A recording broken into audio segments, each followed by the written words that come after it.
Salut, ça y est, on est mercredi. J'ai intérêt à mettre les vidéos dans le bon ordre, moi, sinon ça va donner. Alors, on compte bien sûr chercher en PLS pour corriger la date de parution de la vidéo si je m'en suis plantu. Ok.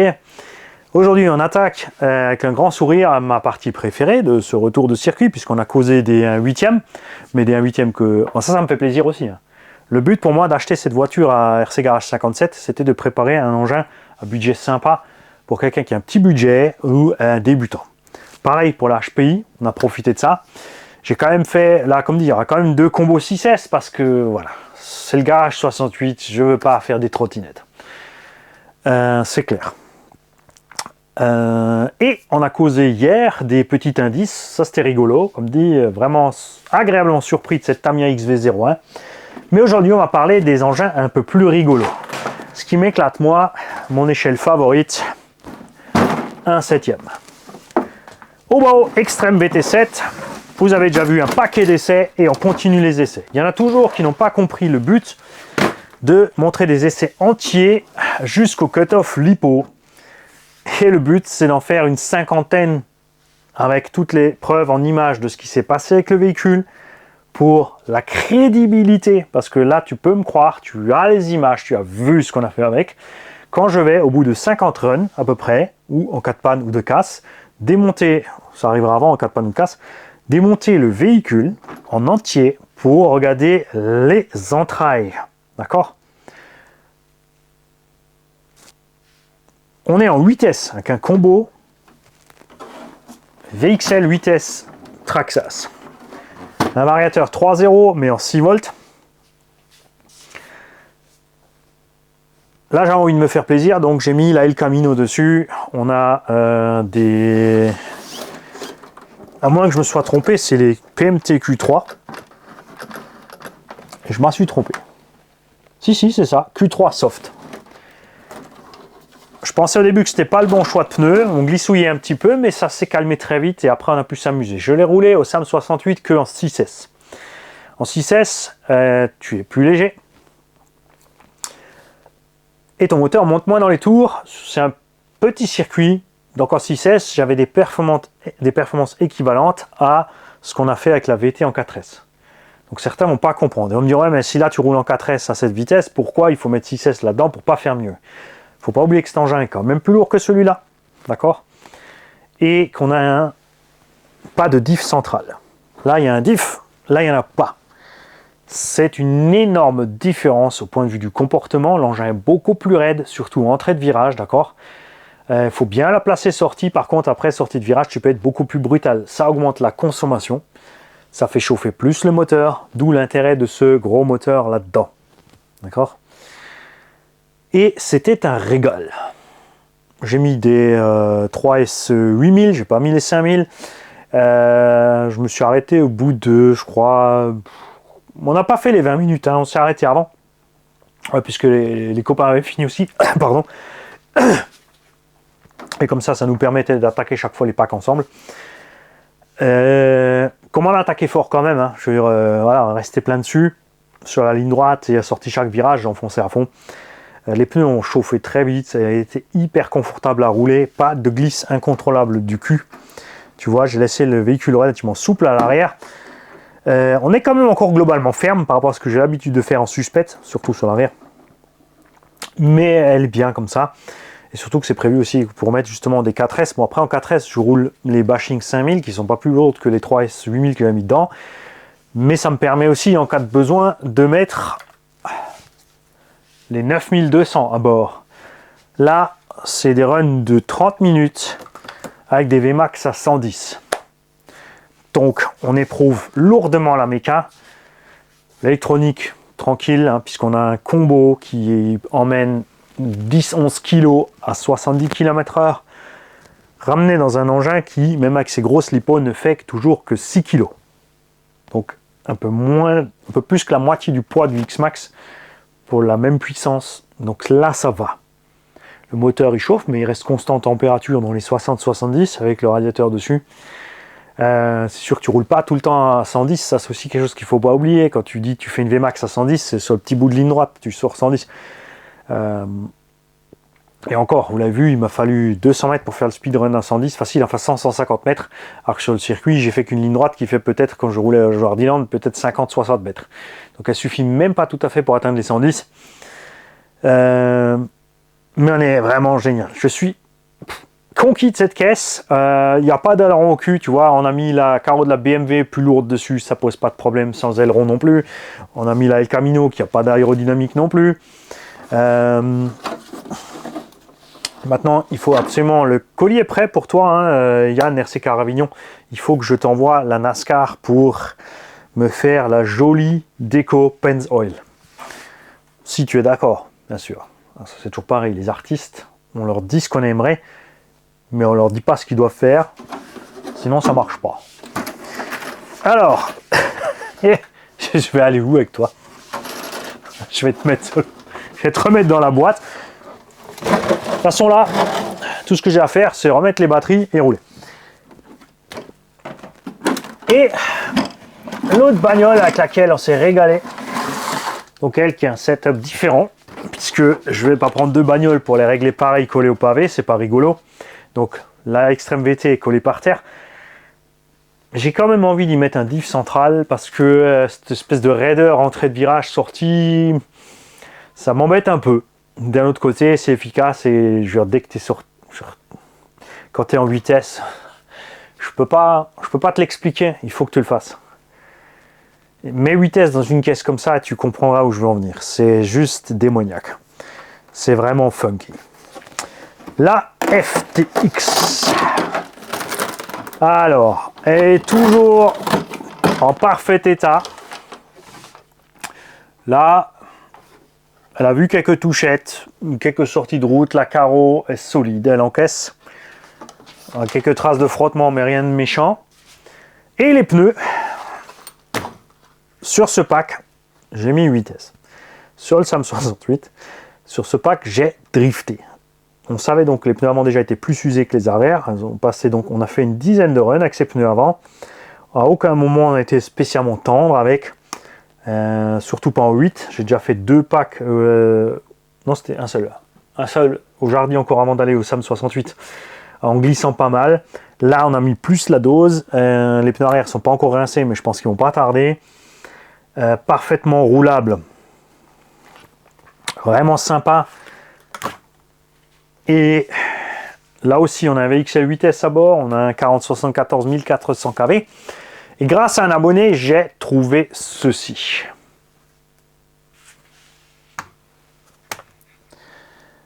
T'as vu ça? Et ouais. Je te les approche. Je te les approche. Ces roues se trouvent sur AliExpress, les origines FSR, à je crois 50 les avant et 55 les arrières. Plus les frais de port, tu arrives à 110 balles le train. Ok? En France, chez ProJoyTech, on paye 30 € la paire. C'est top. 2 duretés au choix.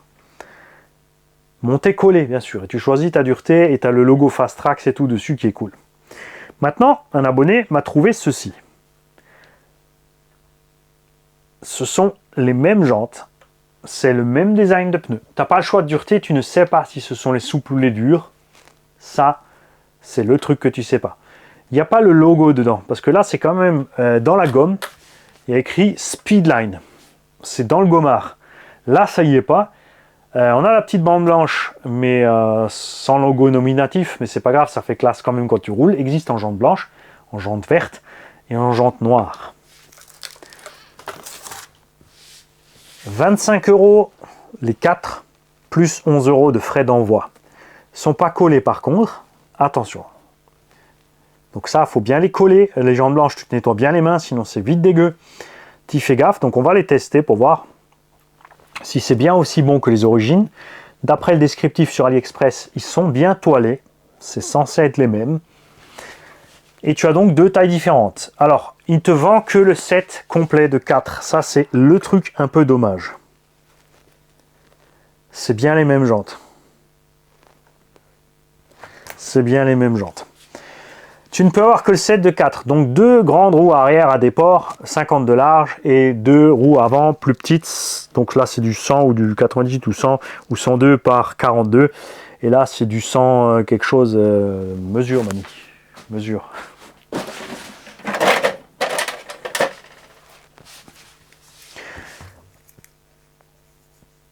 Tant que je répare ce pied à coulisses, il a dû tomber une fois sur le... N'en faites pas, hein, c'est pas celui que j'utilise pour être précis. C'est le pied à peu près. On est donc bien en 107 par 50 et devant en 100, ouais, 102. Allez, 101 par 42.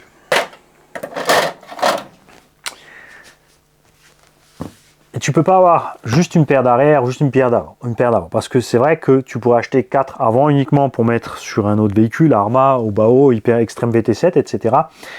ou n'utiliser que les 4 arrière. Moi je vois bien les 4 arrière sur la VT7 avec la LK Caro de Camino. Oh, que ça va être bon. J'ai pris les blanches pour tester. Comme elles sont arrivées et que j'étais content, je suis allé direct sur le site, j'ai recommandé 2 ou 4. 2 jeux de noir et 2 jeux de blanc. Parce que ce que j'aime bien faire, vous l'avez vu sur les buggy, mettre 4 arrière sur le buggy, c'est beau. Ça a de la gueule et ça tient la route. Ces pneus, j'espère, là tu vas me dire, tu les as pas encore roulés, tu as peut-être fait une erreur, c'est pas grave, au pire on cramera de la gomme. Hein. Pour acheter les 8 trains de pneus, puisque 1 c'est 4 pneus. Donc 2, 4, donc j'ai pris 2, pardon, donc j'ai pris 8 pneus, 8 en noir et 8 en blanc. Donc 4 trains de pneus complets, j'ai payé là maintenant 108 €, parce que les frais de port, ils se doublent pas, ils se cumulent, mais ils sont dégressifs. Donc pour les, ouais, je crois 4 trains de pneus, j'ai payé 30 € de frais de port. Un truc comme ça. Donc on arrive à 108 €. Faut les coller, c'est clair, ne négligez pas ça. Un tube de colle c'est 5 €. Normalement avec le tube de colle, si tu te démerdes bien, tu arrives à coller les 4 trains complets. Hein. Donc au pire on fera des burns avec, on s'amusera, mais c'est juste chouette. Et la dimension est chouette surtout aussi. En attendant que GRP ait le temps de faire les roues. Donc moi je vais aller coller ça. Elle est prête, on va vite la vérifier ensemble. L'écroisillon ne bouge pas. Les noix, là c'est impossible de te le montrer à la caméra, il faudrait une micro-caméra. On a un marquage sur les noix avant, mais pas d'entaille. Le central, je vais essayer de te l'approcher. Si j'ai la lampe au-dessus, je fais pas, tu vas peut-être voir. Est-ce que tu vas réussir à voir ici, dans le creux de la fente? Regarde, tout va bien. 150 000 CST au centre, 300 000 à l'avant. La noix arrière, nickel aussi. Et les noix de sortie cardan arrière aussi impec. Et côté roue aussi. Elle a plus qu'une dizaine de runs maintenant, dont 3 en vitesse. Et elle va rester comme ça. C'est juste génial. J'ai toujours encore les ressorts d'origine, c'est un peu ferme, ça bondit. Un moment quand j'aurai le temps, je vais peut-être me pencher dessus. Peut-être passer sur les ressorts un peu plus souples à l'arrière. Ce qui me manque sur cette caisse, malgré qu'elle a un train à sphère, c'est de la direction. C'est de la direction, vous l'avez vu surtout quand on a mis les pneus Proline qui avaient donc plus de grippe à l'arrière, ça devenait compliqué. Avec les pneus d'origine ça va parce qu'une fois que tu as décéléré suffisamment, le cul il décroche et tu peux faire tourner. Mais là au SAM 68 la direction était parfois un peu juste. Et tu sais quoi, on n'est pas embuté sur les sphères. Je pensais qu'on était embuté sur l'axe des sphères à l'arrière, mais c'est pas le cas.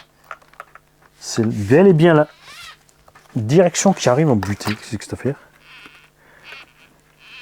Et ouais, on a la direction qui touche la cellule au milieu. Ah ça c'est con. C'est con dans la mesure où on ne pourra pas faire grand chose. Alors on pourrait faire un truc, non ça c'est tordu. Je t'explique. Il faudrait refaire une barre de Ackermann en carbone grâce à RC by J qui va bientôt nouveau revenir. Une barre d'Ackermann en carbone avec les points de fixation des pivots, là ils sont parallèles, comme ça. Du coup, on gagne de la distance au centre. Bien sûr, tu remets à l'extérieur, tu mets tes biellettes plus courtes pour rattraper, pour augmenter cet angle de direction. Mais bon, on verra ça avec des pneus neufs aussi. Là, je les ai un peu dézingués. Ce que j'ai envie de faire aussi, parce qu'un abonné me l'a signalé, chez Sismic, on peut acheter les pneus à poil. Si on peut passer les pneus Sismic sur la taille de jante avant, à l'arrière c'est mort, c'est sûr, hein, c'est trop large, ça pourrait être funky aussi. Autre chose que je me suis posé comme question, enfin j'ai regardé et ça fonctionne. Si, comme les pneus avant se bouffent plus vite, je les ai mis, ça y est, je les ai pas sous la main.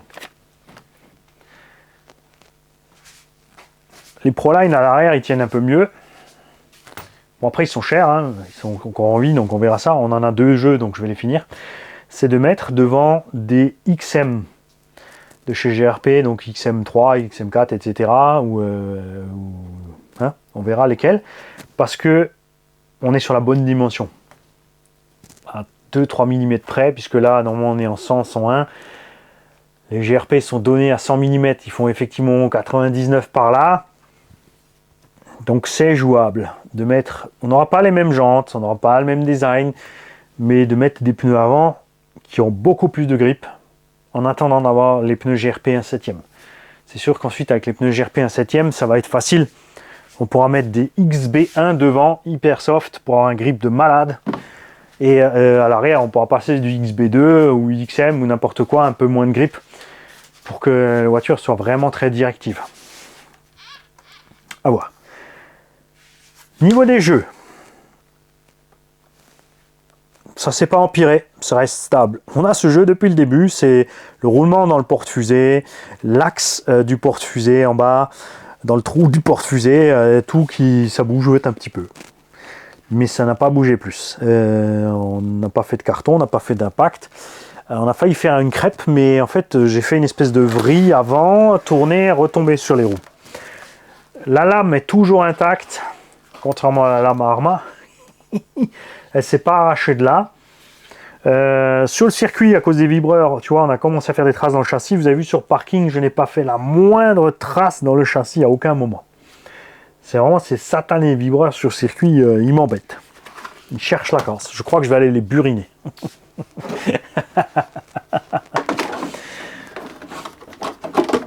Voilà, donc je suis hyper content de ces 2 caisses. C'est pas du tout la même optique. Là, on est plus sur les perfs circuit GT. Là, je suis resté plus sur une optique de drifter léger, pas du drift vraiment drift à fond, pour me faire plaisir. Et puis voilà. Peak Power, je trouve que c'est un nom excellent pour cette caisse. Et elle va rester en 8S. J'ai changé les écrous aussi, vous avez vu, parce que c'est dommage, on a bien sûr les fusées qui sont bleues, on a l'écrou rouge et le bleu ressort au milieu, donc moi j'ai foutu des écrous noirs. Et je crois que quelque part j'ai retrouvé des rouges complètement fermés aussi. Je pense qu'ils seront du plus bel effet. Avec les jantes blanches, comme toujours, attention, les jantes blanches pour les voitures de rallye, et donc on devrait pouvoir mieux tourner qu'avec les jantes noires. Vous en faites pas, c'est un jeu stupide auquel on joue. Parce que vous n'oubliez pas que vous êtes sur l'internet et que sur l'internet, au bout d'un certain temps, ce que tu dis au bout de 10-15 ans devient une vérité. Surtout si c'est tweeté, retweeté, retweeté. Tout d'un coup, c'est vrai. Parce que quand tu vas sur la recherche Google, boum, ça va sortir. Et voilà. Vous verrez donc encore rouler plein de fois ces caisses jusqu'au cut-off. Ceux qui n'ont pas compris, tant pis pour eux. Puisque, contrairement à certains, je n'ai pas besoin, je ne cherche pas de sponsor. Les partenaires de la chaîne ne sont pas des sponsors, d'accord? Ce sont des gens qui assurent leur taf. Et du coup, on est content avec eux. Et on leur fait de la pub parce qu'on est bien content de leur filer un coup de patte pour que leur boutique, elle tourne. Parce qu'ils se donnent du mal pour nous. Ok? Les gars, je vous souhaite une belle journée de mercredi, normalement. Je voulais encore rajouter la MCD, mais il y a trop parlé, Mani. Il y a trop parlé. Et moi, en voyant cet autocollant Peak Power, j'ai envie de vous faire des t-shirts RC Garage 68 Peak Power. J'ai envie de vous faire du 100% cochon. Mais ça, tu vois, dans le monde politique actuel, si tu fais un t-shirt 100% cochon, parce que toi, tu fais le cochon, tu fais de la RC dans la boue, il y en a qui vont encore mal comprendre. Le monde devient stupide. Salut.